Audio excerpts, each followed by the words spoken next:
no estás viendo la verdad, estás viendo tu versión. Y si crees que tienes la razón en todo, estás atrapado, estás atrapada. No estás iluminado ni iluminada. Miguel siempre discutía con amigos, con su pareja, con sus compañeros de trabajo. No gritaba, pero siempre tenía argumentos, siempre tenía datos, siempre tenía lógica de su lado. Una vez, en una conversación con su hermana menor, le dijo: contigo no se puede hablar, solo se puede rendir o alejarse. Miguel se rió, pero le dolió lo que le dijo, y empezó a notar algo, como sus relaciones se habían vuelto habitualmente y poco a poco una especie de pelea, un campo de batalla para demostrar quién sabía más. Y un día, en medio de una sesión grupal, alguien lo interrumpió amablemente y le dijo: ¿y si lo que necesitas no es tener la razón, sino abrir un poco la mente? Miguel se quedó en silencio pensando, porque a pesar de que le habían dicho cosas como estas anteriormente, entre esto y lo que su hermana le dijo, algo hizo clic. Y por primera vez en años, escuchó lo que tenían que decir. No para responder, no para corregir, sino para entender un poco más a la otra persona. Tu ego confunde tener razón con tener valor, con ser valioso, con ser importante. Y hasta cierto punto cree que si te equivocas te debilitas, que si admites otra versión pierdes terreno.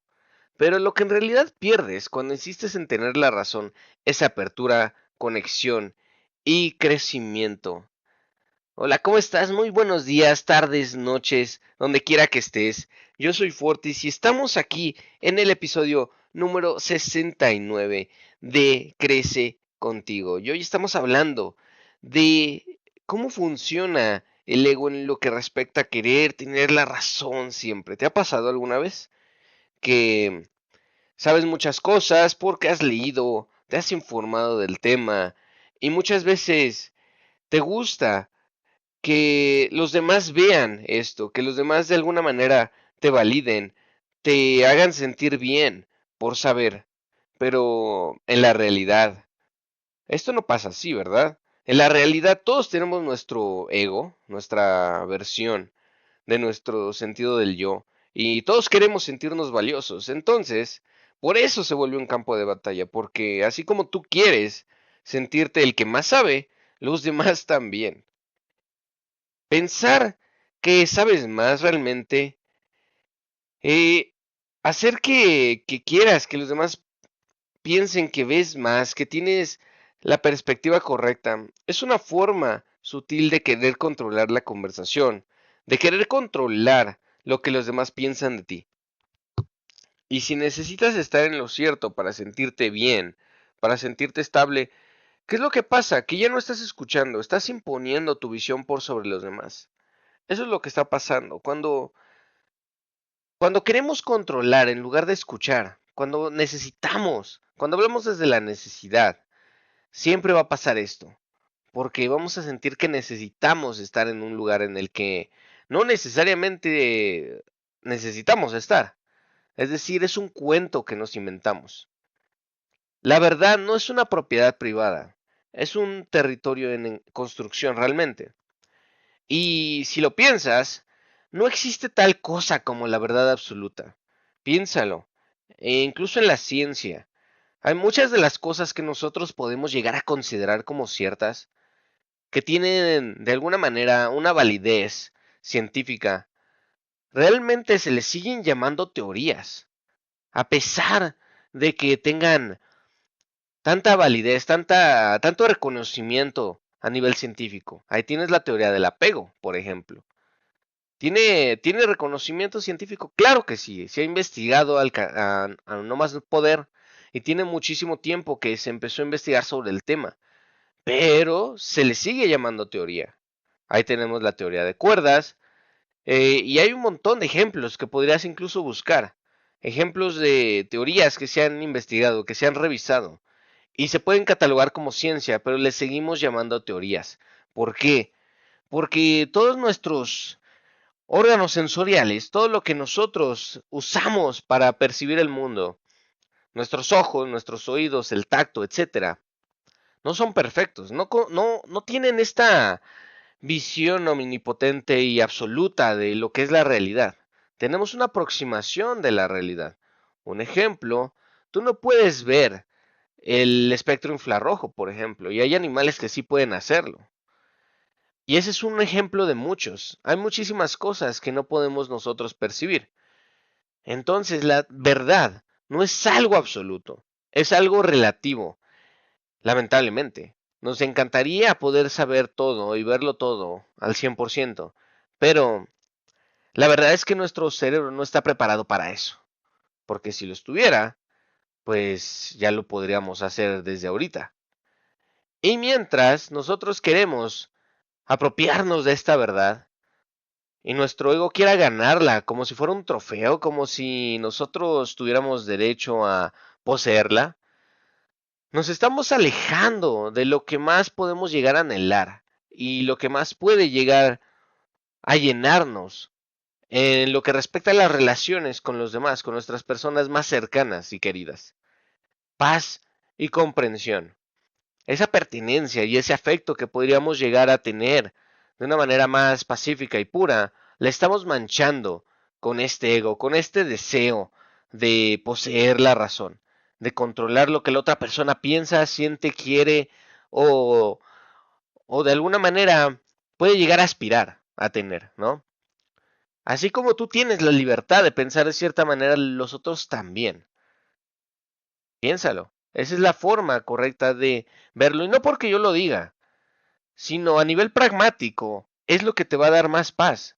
Y es lo que más te va a servir a nivel social. Claro que puede llegar a ser muy frustrante cuando tú tienes la medicina y las personas que podrían más necesitarla no la quieren tomar o no quieren pues reconocer que es necesaria para ellos. Y puede incluso doler, más cuando son personas cercanas y queridas a ti y ves que es algo que les va a causar muchísimo mal en el futuro. Yo te entiendo. Y créeme que muchísimas personas también. Pero, independientemente de esto, cada uno somos responsables de nuestras decisiones. Así que no te responsabilices por algo que otras personas no quieren ver, entender o escuchar. Punto número uno.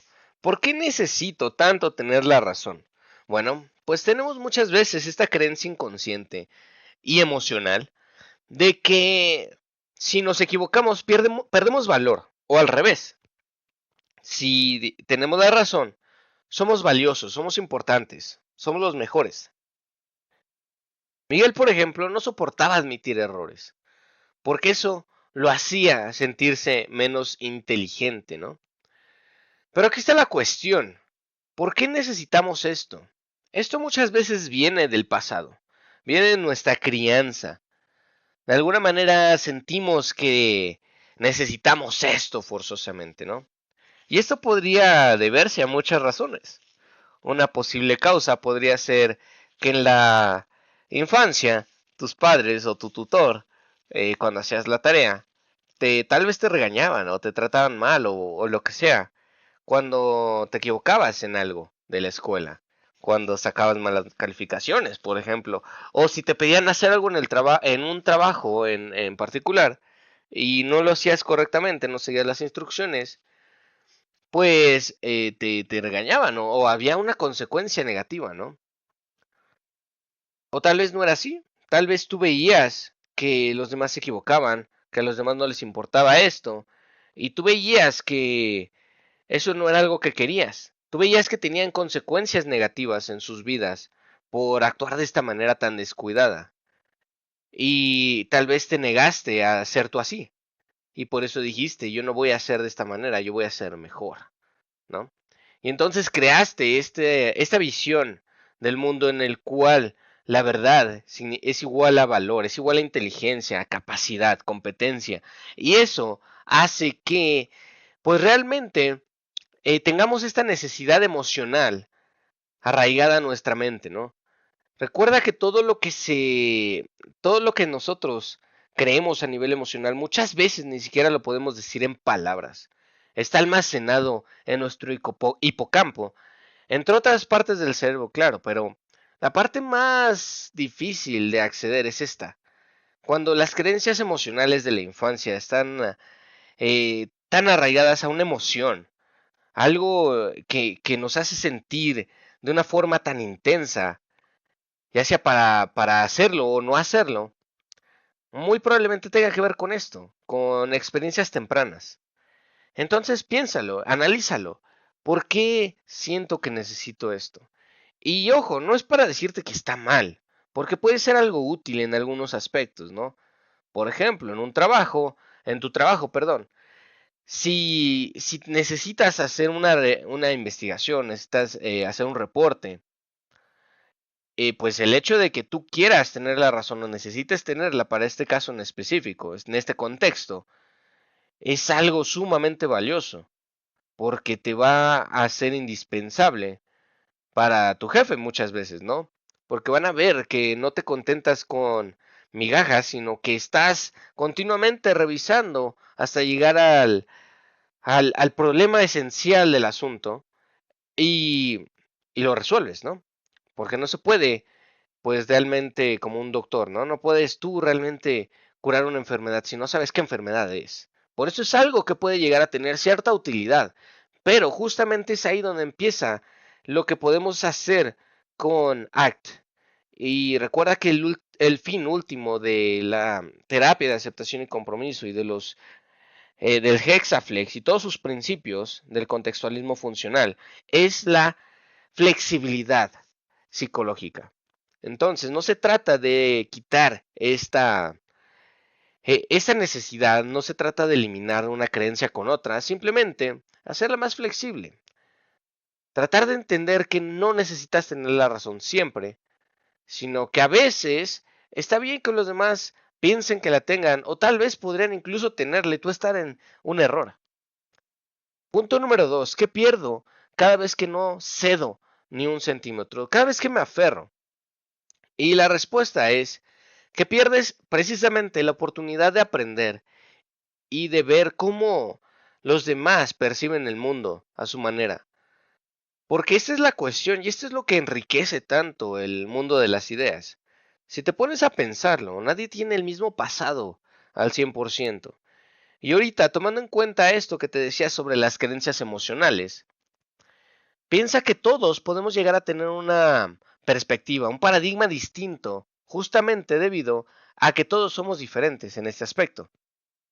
Es decir, si tú puedes tener, por ejemplo, la explicación a por qué es bueno tener la razón, que tenga que ver justamente con este perfeccionismo, hasta cierto punto enfermismo, pero otra persona quiere tener la razón por imperativo categórico, es decir, para ayudarle a los demás, para darse cuenta de que si todos tenemos una visión compartida del mundo, el mundo es más pacífico, etcétera, se pueden complementar y pueden ayudarse a llegar al mismo fin si están trabajando juntos en algún proyecto, pero con perspectivas distintas y eso enriquece justamente el proceso. Entonces, cuando nosotros queremos a fuerzas tener la razón siempre, perdemos justamente la oportunidad de ver la perspectiva del otro y de conectar con otras personas, de conseguir, de construir algo nuevo, justamente con este trabajo colaborativo. Por ejemplo, en el caso de Miguel, sus relaciones estaban bien, pero eran frías, realmente eran transaccionales, porque justamente tenían estos límites, no querían ya hablar con él, porque no se sentían escuchados, solo corregidos, ¿no? Entonces no hagamos esto. Y en lugar de hacerlo, pues seamos un poco más abiertos a cómo los demás pueden ver el mundo. Punto número 3. ¿Cómo se siente escuchar sin necesidad de ganar? Bueno, pues aquí hay una cuestión con este punto en particular, que es simplemente haciéndolo, ¿no? Pero el tema aquí es que muchas veces cuando hacemos las preguntas del tipo, ¿cómo hago esto? Esperamos una respuesta fácil, ¿no?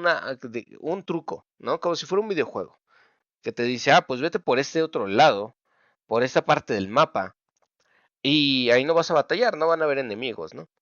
Pero así no funciona la vida. Muchas veces, y de hecho esto tiene que ver con el diseño de nuestra mente, nuestro cerebro. Recuerda que no estamos hechos para mejorar, para evolucionar, para crecer en nuestras ideas. Estamos hechos para sobrevivir. Entonces, ¿qué pasa? Que tu cerebro va a continuamente luchar contra nuevas ideas, con aprender algo nuevo. Y eso es la incomodidad que sentimos cuando hacemos algo nuevo, aunque sea positivo para nosotros, como el ejercicio, como estudiar un nuevo tema, aprender un nuevo idioma, etcétera. ¿Por qué? Porque existe esa tendencia a la entropía, a no hacer nada, simplemente sobrevivir. Pero cuando lo sigues haciendo, esta incomodidad desaparece. ¿Por qué? Porque empieza a ser más fácil. Hay conexiones neuronales que están ahí ya hechas, hay sinapsis entre las neuronas que justo son como carreteras, ¿no? Se van construyendo y por esa misma razón es más fácil después, eh, pues ir hacia allá, ¿no? Pues pasar esos caminos. Y esto conlleva energía. Hacer este proceso de hacer hábitos, construir estas conexiones, conlleva mucha energía y esa es la razón por la cual se siente incómodo.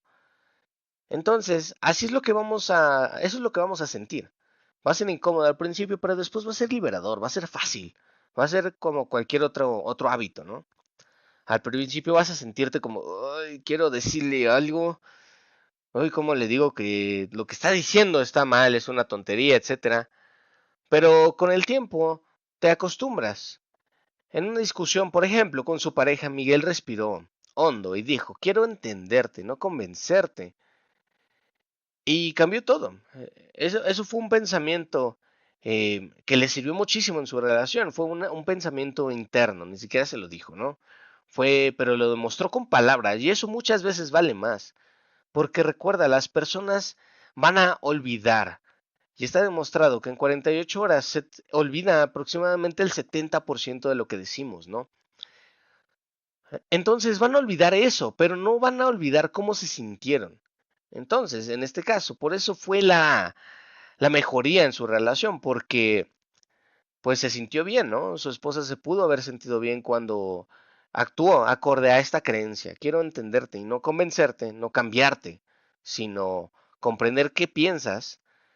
Bueno, pues se siente bien, se siente validada la otra persona porque recuerda, todos queremos sentir esa validación, esa valía, ese sentido de que somos importantes. Entonces tú se lo estás dando a la otra persona y eso se siente bien. Por lo tanto, las relaciones van a ser fructíferas, van a ser mutuas, van a ser de apoyo. Punto número 4. ¿Qué miedo hay detrás de no soltar esta versión que yo tengo del mundo? Bueno, pues muchas veces el miedo tiene que ver con ¿qué pasaría si yo dejo de ser perfeccionista, o si yo dejo de tener la razón, o si yo soy como el resto, o si soy poco relevante, si ya no tengo el control, si ya soy invisible y ya no destaco por nada? Y aquí justamente es donde empieza el trabajo psicológico, la reestructuración cognitiva en la cual nosotros evaluamos qué es lo que pensamos, qué es lo que creemos y por qué tenemos este miedo. ¿Qué pasaría o cómo nos sentiríamos si ocurre esto? ¿Por qué irrelevante para nosotros o ser invisibles o no destacar es igual a malo? ¿Por qué estar en un error es igual a malo? ¿Por qué sentimos esto? Y ahí es donde podemos empezar a ir hacia atrás y pensar que tal vez esa creencia ni siquiera es una que tú hayas querido tener, simplemente salió inconscientemente por tu desarrollo a lo largo de tu infancia y eso fue lo que te hizo ser así. E incluso no necesariamente puede ser en la infancia, puede ser después, puede ser ya siendo adultos, pero es un poquito más común en la infancia. Y justamente esos miedos, pues te llevan a hacer lo contrario. Así funciona el miedo. El miedo es un sentimiento de pérdida, para evitar la pérdida. Un sentimiento de, híjole, no quiero perder esto. O, o tal vez un sentimiento de querer protegerte ante algo, una amenaza, ¿no?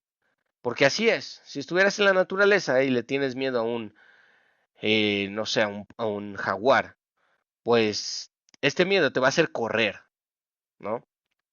Pero tal vez este miedo que podemos llegar a tener a no tener la razón, pues no es tan real como tener un jaguar en medio, ¿no? O enfrente de ti.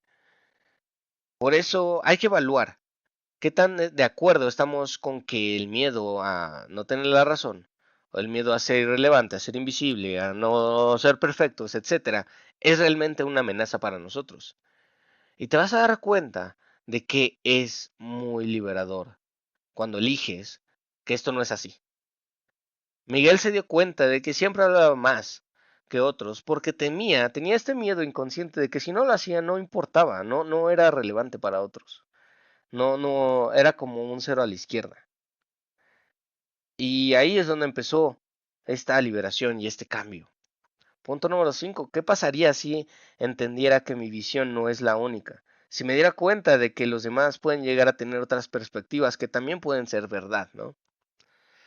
Bueno, pues lo que vamos a poder ganar de esto es que vas a ver todas las perspectivas distintas, todos los paradigmas diferentes, y vas a vislumbrar con más profundidad cómo funciona la realidad para otros. Y vamos a dejar de tener estas relaciones de debate, de discusión, ¿no? Y con discusión no me refiero precisamente a una pelea, sino me refiero a que se contraponen dos ideas y continuamente se están tratando de ver cuál es la correcta. Y al no tener estos conflictos, pues las relaciones van a fluir mejor. Tú vas a poder ceder este terreno y validar, hacer sentir importante a la otra persona y las relaciones van a mejorar. Miguel escuchó a su hermano, por ejemplo, sin corregirlo. Al final su hermano se sintió muy bien, de hecho se conmovió bastante, lloró y dijo, gracias por quedarte sin discutir, porque fue en un momento pues particularmente emocionalmente cargado para su hermano, y eso fue lo que ocurrió, ¿no? Entonces llegamos a pensar esta situación de tener la razón desde esta perspectiva. ¿Qué es tener la razón? Porque muchas veces no tienes la razón, tienes una perspectiva, una historia, un punto de vista, pero eso no te hace menos realmente, te hace humano, te hace como los demás. Recuerda que aquí no existe un yo estoy arriba de ti, sino más bien una distancia, yo estoy a esta distancia de ti. Esta percepción que yo tengo está a esta distancia de lo que yo pienso y de lo que tú piensas. Y eso no nos hace menos, nos hace como el resto. Así que deja de luchar por demostrar y empieza a practicar la humildad radical de no saberlo todo. Y si estoy equivocado, por ahí empieza. Ahí empieza la sabiduría real. Cuando te preguntas, ¿qué evidencia yo tengo en el mundo real de que eso es así? Y si solamente lo creo, esa es una forma de difusión cognitiva. Recuerda, eso es una de los hexaflex, de los pilares esenciales de ACT, la difusión cognitiva, cuestionar tus propios pensamientos. Y esto es muy útil porque como puedes imaginarte con este episodio, muchas veces nuestro cerebro no traduce la realidad como es realmente, sino como pensamos que es desde nuestro paradigma. Nuestro paradigma es como tener un casco que nos hace ver las cosas y escuchar todo de forma distinta. Entonces, cuando tenemos esta flexibilidad psicológica, causada entre otras cosas por esta difusión cognitiva, de no creer que nuestros pensamientos son reales, de preguntarnos si tengo evidencia en la realidad o de si esto es verdad, pues ¿qué va a pasar? Que empiezas a conectar más con el entorno, porque te quitas este casco y ves las cosas un poquito más nítidas, sin filtros, ¿no? Pero ojo, eso no quiere decir que vayas a llegar a la verdad absoluta por tu cuenta. Necesitamos justamente de estas teorías para enriquecer nuestro conocimiento y estar un poquito menos alejados de la realidad. ¿Por qué es eso? La investigación, la ciencia, este podcast, todos son aproximaciones a la verdad. Ninguno trata, bueno, algunos podríamos llegar a tratar de encontrar la verdad absoluta, ¿no? Pero no dejan de ser aproximaciones más cercanas o más alejadas. Para esta semana te quiero poner un reto, una tarea. Elige una conversación donde normalmente discutas o corrijas un tema en particular que tú sabes que dominas Y tal vez sea así, tal vez tú piensas que lo dominas, tal vez seas una persona experta en esto. Pero vamos a hacer estas 3 cosas en esta conversación con alguna persona. La primera es, no vamos a discutir, vamos a escuchar activamente. Vamos a validar lo que la otra persona tiene que decir, vamos a preguntar. Y no vamos a interrumpir.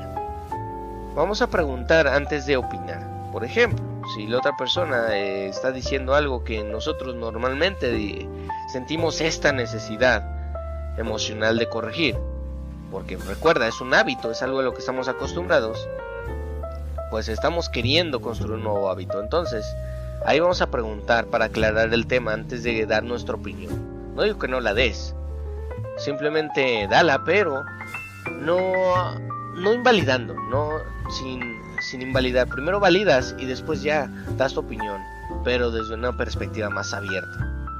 Entonces es escuchar, no interrumpir y preguntar antes de opinar. Pregúntate, ¿estoy hablando para comprender o para tener la razón? Muchas gracias por estar aquí conmigo durante estos 26 minutos que ha durado este episodio. Te lo agradezco un montón porque necesitamos personas así, necesitamos personas que quieran desarrollarse y ser mejores versiones de sí mismas, porque así es como se construye una sociedad fuerte, una sociedad capaz, inteligente. ¿Y cómo se desarrolla, cómo se evoluciona como sociedad? Justamente empezamos así, cada uno de nosotros poniendo nuestro grano de arena, y así llegamos a un mejor futuro, a un mejor destino. Que tengas bonita tarde, noche, día, donde quiera que estés, y nos vemos en el siguiente episodio. Hasta luego.